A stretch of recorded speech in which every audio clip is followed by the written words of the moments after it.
Merhaba arkadaşlar. Örgülerin Ses YouTube kanalıma hoş geldiniz. Bugünkü videomda sizlere bir teknik göstermek istiyorum arkadaşlar.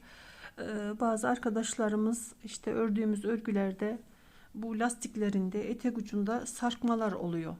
Bunu nasıl önleyebiliriz? Herhangi bir tekniğiniz var mı? Gösterebilir misiniz dediler. Ben de bu sebepten dolayı bu videoyu çekmeye karar verdim arkadaşlar. Anlatıma geçmeden önce kanalıma halen abone olmayan arkadaşlarım varsa kanalıma abone olup beğeni yapıp yorum yaparsanız sevinirim.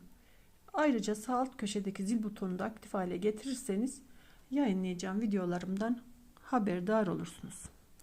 Şimdi arkadaşlar, bu daha önce YouTube kanalımda bunu süveter gibi böyle minik örerek buralarda şişle yaptığım bu kenar bantlarını teknik olarak göstermiştim. Diyelim ki yine böyle süveter ördük düz bir şekilde. Bu etek ucunu da lastik değil de veya lastik yaptık ve sarkma oldu. Bunu nasıl düzenleyebiliriz? Nasıl düzgün bir hale getirebiliriz? Veya herhangi bir hırka ördük ve lastiğinde sarkma oldu. Tekrar sökmek yerine bu tekniği uygulayarak lastiğimizi böyle derli toplu bir hale getirebiliriz. Şimdi ben bu tekniği gösterirken böyle bir mavi kullandım. Anlaşılması açısından. İsterseniz sizler de kendi renginden örebilirsiniz. Veya benim burada yaptığım gibi renge uyumlu renkleri kullanabilirsiniz. Diyelim ki süveterinizi krem ördünüz. Kenar bantlarını lacivert, kahverengi herhangi bir renk gidebilirsiniz. Şimdi süveterimizin eteğinin sarktığını düşünelim. Burayı bu şekilde nasıl derli toplu hale getirebiliriz? Şimdi öreceğimiz bu teknikle göstermek istiyorum. Lastiğimizin herhangi bir yerinden bu şekilde ilmeğimi çıkartıyorum. Herhangi bir yeri derken arkadaşlar, ben burada gösterdiğim için, yoksa bu ucundan, en ucundan bu şekilde ilmeğimizi alıyoruz. Buradan bir zincir çekiyorum. Buraya ipimi sabitledim. İki tane zincir çektim. Bir tane ilmeğim tığımın üzerinde. Buradan bir tane daha ilmek çıkartıyorum. İki tane ilmek çıkarttım. Şimdi lastiğimden bir ilmek alıyorum. Burada 3 tane ilmeğimiz oluştu. Bu çıkarmış olduğum ilmeğimi şu ikinci ilmeğimin içerisinden geçiriyorum. İkisini birlikte örüyorum. Şuradaki alttaki şu ilmeğimi tığıma alıyorum. Bakın arkadaşlar, örmüyorum. Tığımda bir ilmeğim var. Şuradaki ikinci ilmeğimi örmeden tığıma alıyorum. Şuradaki lastiğimden, şu lastikten bir ilmek çıkartıyorum. Çıkarmış olduğum ilmeğimi ikinci ilmeğimden geçiriyorum. İkisini birlikte örüyorum. İlmeğimi örmeden tığımın üzerine alıyorum. Lastiğimden bir ilmek çıkartıyorum. Çıkarmış olduğum ilmeğimi ikinci ilmeğimden geçiriyorum. İkisini birlikte örüyorum. Arkadaşlar, lastik diyorum ama lastik olması şart değil. Bu şekilde örgümüzü düz de örmüş olabiliriz. Düz olan örgümüze de aynı şekilde bunun gibi uygulayabiliriz. İkinci ilmeğimi örmeden tığımın üzerine alıyorum. Buradan bir ilmek çıkartıyorum. Çıkarmış olduğum ilmeğimi ikinci ilmeğimin içinden geçiriyorum. İkisini birlikte örüyorum. İlmeğimi örmeden alıyorum. Lastiğimden bir ilmek çıkartıyorum. Çıkarmış olduğum ilmeğimi ikinci ilmeğimden geçiriyorum. İkisini birlikte örüyorum.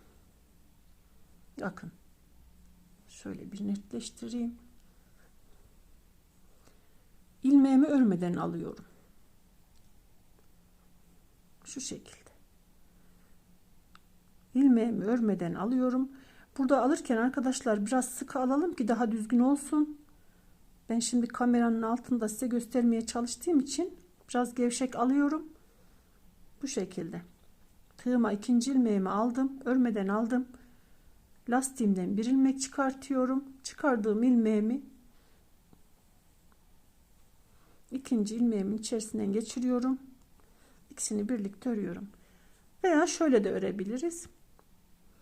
İlmeğimi tığıma alıyorum. Şu şekilde örmeden alıyorum. Burayı sık almışım. Evet. Tığımı lastiğime geçiriyorum. İlmeğimi çıkartıp direkt ikinci ilmeğimden geçiriyorum. İkisini birlikte örüyorum. İlmeğimi örmeden tığımı alıyorum. Lastiğimden ipimi çıkartıyorum. Hemen ikinci ilmeğimin içinden geçiriyorum. İkisini birlikte örüyorum. Bakın. İlmeğimi örmeden alıyorum. Lastiğime geçiriyorum. İpimi alıp direkt ikinci ilmeğimden geçiriyorum ve ikisini birlikte örüyorum. Bakın arkadaşlar. Ne kadar muntazam ve güzel bir teknik arkadaşlar. Bu şekilde örmeye devam edelim. İsterseniz hangisi kolayınıza geliyorsa böyle direkt alıp içinden geçirebilirsiniz. Bu şekil kolayınıza geliyorsa böyle örebilirsiniz. Yoksa ilk gösterdiğim gibi buradan ilmeği alıp lastiğe tığımızı geçirelim. İlmeğimizi çıkartıp içinden geçirip ikisini birlikte örebiliriz. İkisi de aynı sistem, zaten fark etmiyor. İster öyle örün, isterseniz bu şekilde direkt içinden alarak bu şekilde örebilirsiniz. Şöyle.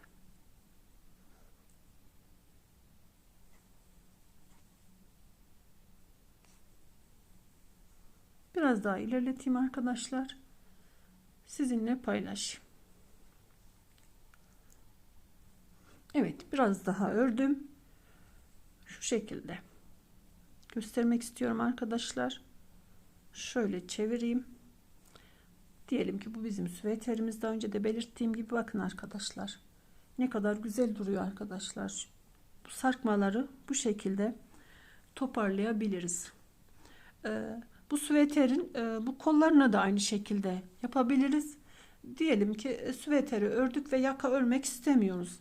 Etrafını bu şekilde tığlayarak da aynı şekilde yapabiliriz.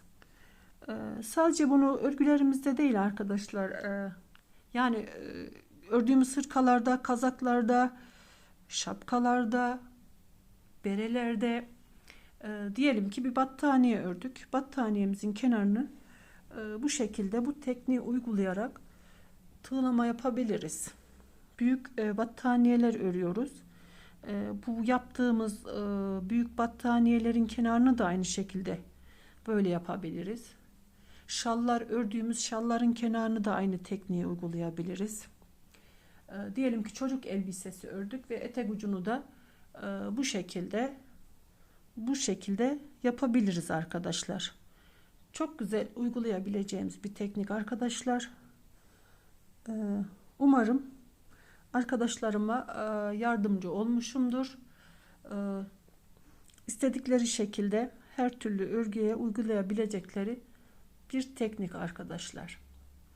Beni izlediğiniz için teşekkür ediyorum. Yeni videolarımda inşallah buluşuruz arkadaşlar. Beni takipte kalın. Yeni teknikleri inşallah uygulayacağım arkadaşlar. Örgülerimize yapabileceğimiz farklı tekniklerimizde buluşmak üzere. Hoşça kalın. Allah'a emanet olunuz.